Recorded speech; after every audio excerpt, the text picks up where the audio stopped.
दोस्तों आज के इस वीडियो में मैं आप लोग को पिछले 7 से 8 साल में जितना आप लोग का क्वेश्चन रिपीट पर रिपीट होते रहता है दोस्तों ईवीएस का, वही सब क्वेश्चन मैं आप लोग को इस वीडियो में बताने वाला हूं। और इसमें दोस्तों आप लोग को कुछ नया एनसीईआरटी का क्वेश्चन भी देखने मिलेगा। तो दोस्तों वीडियो को आप लोग लास्ट तक जरूर से जरूर वॉच करें। सवाल नंबर 1 पे आते हैं।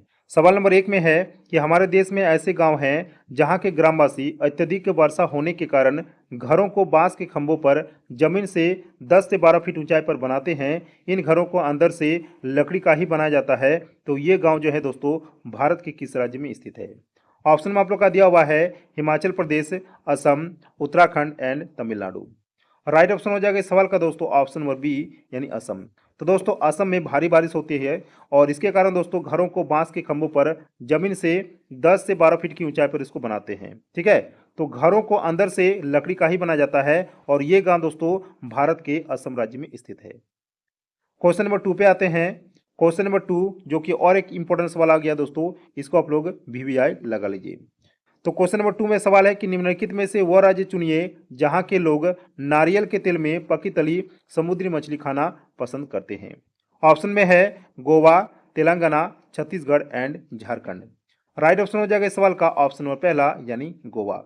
तो गोवा में दोस्तों क्या होता है कि नारियल के तेल में पकी तली समुद्री मछली को खाना पसंद करते हैं वहां के लोग। ठीक है, और यही दोस्तों आप लोग का नारियल के जगह पर आप लोग का अगर लिखा रहता है यहाँ पर सरसों के तेल, तो सरसों के तेल में पकी तली समुद्री मछली खाना पसंद करते हैं दोस्तों J&K यानी जम्मू कश्मीर के लोग। इसको भी आप लोग याद रखिएगा।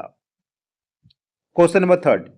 क्वेश्चन नंबर 3 में सवाल है कि किसी क्षेत्र में जल की कमी कब कही जाती है? जब ऑप्शन में है कि सभी घरों को रोजमर्रा के कार्यों के लिए पानी मिलता है। ऑप्शन बी में है उसे क्षेत्र में पानी केवल नलों से आता है। सी में है प्राप्त होने वाले पानी पीने व खाना पकाने के लिए असुरक्षित है। एंड डी में दोस्तों प्राप्त पानी से लोग धोने व सफाई का काम कर सकते हैं। राइट ऑप्शन हो जाएगा दोस्तों ऑप्शन नंबर कौन सा? ऑप्शन नंबर सी यानी किसी क्षेत्र में जल की कमी कही जाती है जब प्राप्त होने वाला पानी पीने व खाना पकाने के लिए असुरक्षित होता है, या तो कह सकते हैं कि असुरक्षित महसूस करता है। Question number 4। क्वेश्चन नंबर 4 में सवाल है कि विश्व जल दिवस कब से मनाया जाता है? ऑप्शन में है 22 मार्च 1993 से, 22 जून 1993 से, 22 मार्च 1993 से, या फिर 22 जनवरी 1993 से। राइट ऑप्शन हो जाएगा इस सवाल का ऑप्शन नंबर सी यानी विश्व जल दिवस दोस्तों मनाया जाता है 22 मार्च 1993 से। कभी कभार दोस्तों आप लोग का याद नहीं पूछा जाता है, डायरेक्ट आप लोग को पूछा जाता है कि विश्व जल दिवस किस तारीख को मनाया जाता है, तो याद रखिएगा 22 मार्च को। क्वेश्चन नंबर 5 पे आगे। 5 में सवाल है कि ओजोन की परत के अवक्षय को नियंत्रित करने हेतु 1987 में एक अंतर्राष्ट्रीय संधि पत्र पर हस्ताक्षर किए गए जिसे कहा जाता है क्योटो संलेख, मॉन्ट्रियल संलेख, पेरिस संधि या फिर दोहा संधि। इस क्वेश्चन का राइट ऑप्शन हो जाएगा दोस्तों ऑप्शन नंबर बी यानी इसे मॉन्ट्रियल संलेख के नाम से जाना जाता है। क्वेश्चन नंबर 6 में सवाल है कि घर हमें गर्मी, सर्दी, बरसात एवं धूल से बचाता है, सही बात है। तो दोस्तों कारवां पर एक घर होता है। ऑप्शन में है पहियों, नाव, बर्फ या फिर रेत की पटरियों।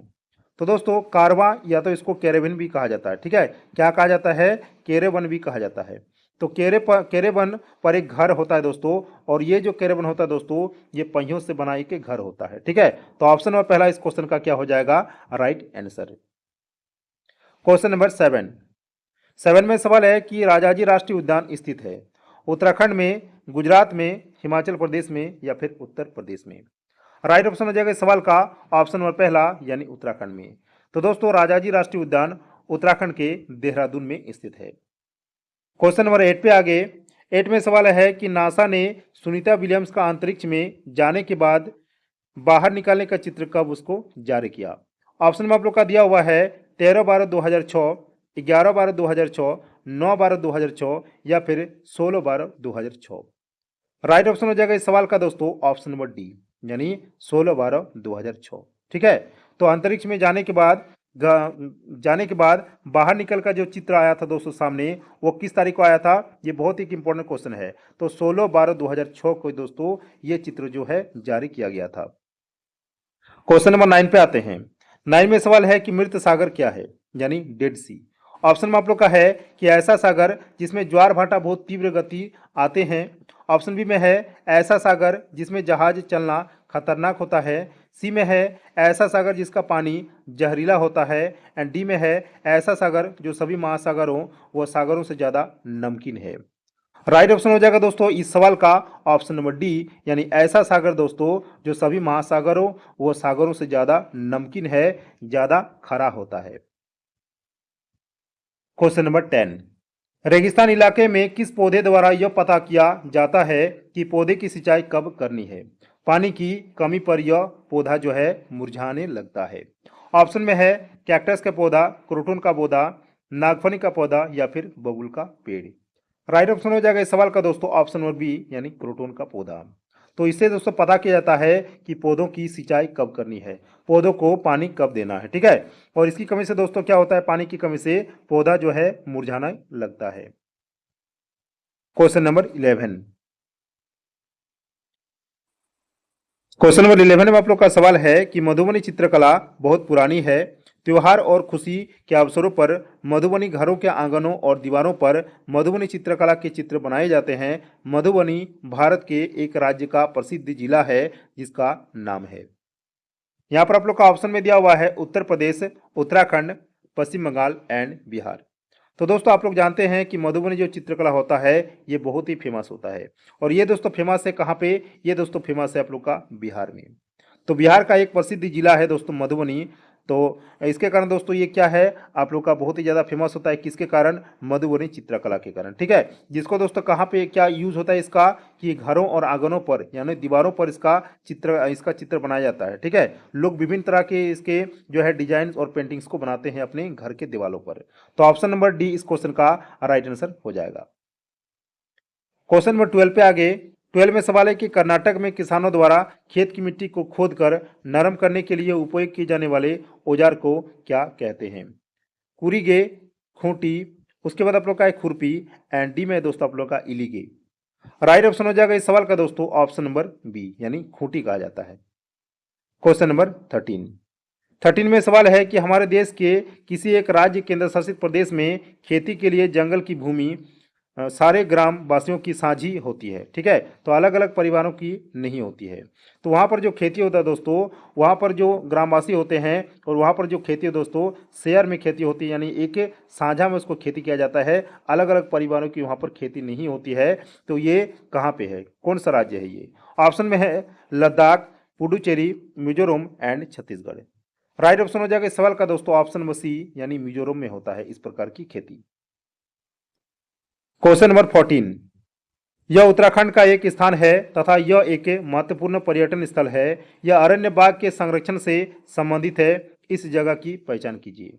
ऑप्शन में है Buxa park, Dudhwa park, Valmiki park या फिर कार्बेट पार्क।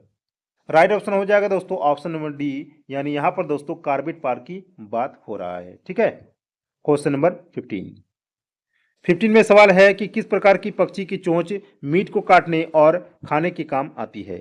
हुक जैसी चोंच, लंबी पतली सुई जैसी चोंच, सीधी और पतली चोंच एंड तिकोने आकार की चोंच। राइट ऑप्शन हो जाएगा दोस्तों ऑप्शन नंबर पहला, यानी हुक जैसी चोंच। क्वेश्चन नंबर 16, टेपियोका का एक और नाम है, दूसरा नाम इसका क्या है दोस्तों? मूली, कापा, अदरक एंड शकरकंदी। राइट ऑप्शन हो जाएगा इस सवाल का ऑप्शन नंबर बी, यानी कापा। तो टेपियोका का और एक नाम है दोस्तों कापा, ठीक है। इसको कप्पा के नाम से भी जाना जाता है। क्वेश्चन नंबर 17 पे आगे 17 में सवाल है कि चार चिनारी एक बहुत प्रसिद्ध पर्यटन स्थल है। यह चारों तरफ से पर्वतों से घिरा है तथा जिस शहर में स्थित है उसका नाम है। ऑप्शन में आप लोग का है हैदराबाद, मैसूर, श्रीनगर एंड लखनऊ। तो इस सवाल का राइट ऑप्शन हो जाएगा दोस्तों ऑप्शन नंबर सी, यानी श्रीनगर। क्वेश्चन नंबर 18, मैं पतला सा पर छोटा हूँ, भूरा भी हूँ और काला भी हूँ। गरम घी और तेल में मैं खुशबू फैलाता हूँ। दही और जलजीरे में भूनकर डाला जाता हूँ। सोचो सोचो कौन हूँ मैं? उपयुक्त पहेली में उल्लिखित मसाले को पहचानिए। तो दोस्तों यहाँ पर मसाले को पहचानना है और ये बहुत ही छोटा होता है, लेकिन दोस्तों क्या होता है काली भी है। गरम घी और तेल में इसको खुशबू जो है फैलाते रहते हैं, और दही और जलजीरे में इसको भूनकर डाला जाता है। तो दोस्तों हमको सोचना है इस पहेली में कौन सा मसाले की बात यहाँ पर बता रहा है। ऑप्शन में है हल्दी, दालचीनी, जीरा या फिर लौंग। राइट ऑप्शन हो जाएगा इस सवाल का ऑप्शन नंबर सी यानी जीरा। ठीक है। क्वेश्चन नंबर 19, निम्नलिखित में से कौन सा सबसे छोटा प्रवासी पक्षी है जो उत्तर ध्रुवीय क्षेत्र से भारत आता है? ऑप्शन में है सिख पर बत्तख, छोटी मत्स्य कुरकुरी, उसके बाद आप लोग का है हंसावार एंड छोटी जलरंग। राइट ऑप्शन हो जाएगा इस सवाल का ऑप्शन नंबर डी यानी छोटी जलरंग। क्वेश्चन नंबर 20, बर्ली जनजाति बर्ली आर्ट कला के लिए सुप्रसिद्ध है जो कि बनती है घास और पत्थरों से, बांस और पत्थरों से, गाय के गोबर और मिट्टी से, एंड लास्ट ऑप्शन है दोस्तों आप लोग का मिट्टी और पत्थरों से। इस क्वेश्चन का राइट ऑप्शन हो जाएगा दोस्तों ऑप्शन नंबर कौन सा, ऑप्शन नंबर सी, यानी ये बनता है दोस्तों गाय के गोबर और मिट्टी के मिलन से। क्वेश्चन नंबर 21, निम्न में से कौन सा क्रम पारिस्थितिकी तंत्र में ऊर्जा प्रवाह के संबंध में सही है? ऑप्शन में है उत्पादक, अपघटन, उपभोक्ता, अपघटन, उपभोक्ता, उत्पादक, उत्पादक, उपभोक्ता, अपघटन, एंड डी में दोस्तों उपभोक्ता, उत्पादक एंड अपघटन। तो इसका सही क्रम हो जाएगा दोस्तों ऑप्शन नंबर सी, यानी पहले नंबर पे आता है आप लोग का उत्पादक, दूसरा में उपभोक्ता एंड तीसरा में आता है दोस्तों आप लोग का अपघटन। क्वेश्चन नंबर 22, ओलेरिकल्चर संबंधित है सब्जियों की खेती से, फलों की खेती से, मत्स्य पालन से, या फिर सजावटी पौधों की खेती से।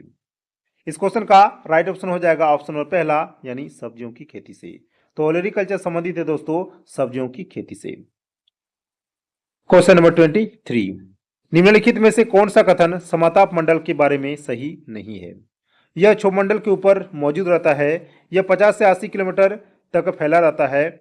ऑप्शन नंबर सी में है ए और बी दोनों एंड डी में दोस्तों सिर्फ ए। इस क्वेश्चन का राइट ऑप्शन हो जाएगा दोस्तों ऑप्शन नंबर पहला, यानी यहाँ पर आप लोग का हो जाएगा यह क्षोभमंडल के सबसे ऊपर मौजूद रहता है। ठीक है, तो यहाँ पर आप लोग देख सकते हैं दोस्तों, यहाँ पर आप लोग का ऑप्शन नंबर बी जो कि 50 से 80 किलोमीटर तक फैला रहता है, ये आप लोग का क्या हो जाएगा, रॉन्ग हो जाएगा। तो ऑप्शन नंबर पहला इस क्वेश्चन का राइट आंसर हो जाएगा। क्वेश्चन नंबर 24, निम्नलिखित में कौन सा जैविक घटक नहीं है? ऑप्शन में है नमी, पौधे, जानवर या फिर सूक्ष्मजीव। तो यहाँ पर राइट आंसर हो जाएगा दोस्तों ऑप्शन नंबर पहला यानी नमी, जो कि एक जैविक घटक नहीं है। क्वेश्चन नंबर 25, निम्नलिखित में से कौन सा अजैविक घटक नहीं है? ऑप्शन में है पानी, तापमान, सूक्ष्मजीव एंड मिट्टी। इस क्वेश्चन का राइट ऑप्शन हो जाएगा ऑप्शन नंबर सी यानी सूक्ष्मजीव, जो कि एक अजैविक घटक नहीं है। क्वेश्चन नंबर 26, जलता कोयला पर्यावरण में डैश छोड़ता है? कार्बन डाइऑक्साइड, कार्बन डाइऑक्साइड और सल्फर, कार्बन डाइऑक्साइड और मीथेन, कार्बन डाइऑक्साइड और सल्फ्यूरिक एसिड। इस क्वेश्चन का राइट ऑप्शन हो जाएगा दोस्तों ऑप्शन नंबर बी, यानी जलता कोयला कोयला जो है पर्यावरण में कार्बन डाइऑक्साइड और सल्फर गैस को छोड़ता है। ठीक है, सल्फर धातु को ये छोड़ता है। क्वेश्चन नंबर 27, जल के नवीकरणीय स्रोत डैश है? केवल यूरेनियम, जीवाश्म ईंधन और यूरेनियम, कोयला और बायोमास एंड डी में दोस्तों आप लोग का उपयुक्त सभी।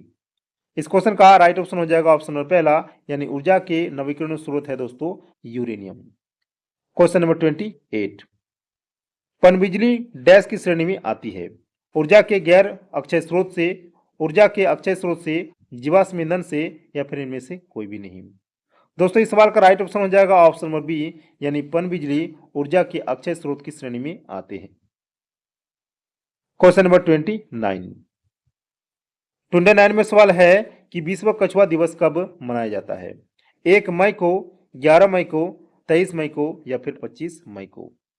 इस क्वेश्चन का राइट ऑप्शन हो जाएगा दोस्तों ऑप्शन नंबर सी, यानी 23 मई को दोस्तों मनाया जाता है विश्व कछुआ दिवस। क्वेश्चन नंबर 30 में आप लोग का सवाल है कि अंतर्राष्ट्रीय बाघ दिवस कब मनाया जाता है?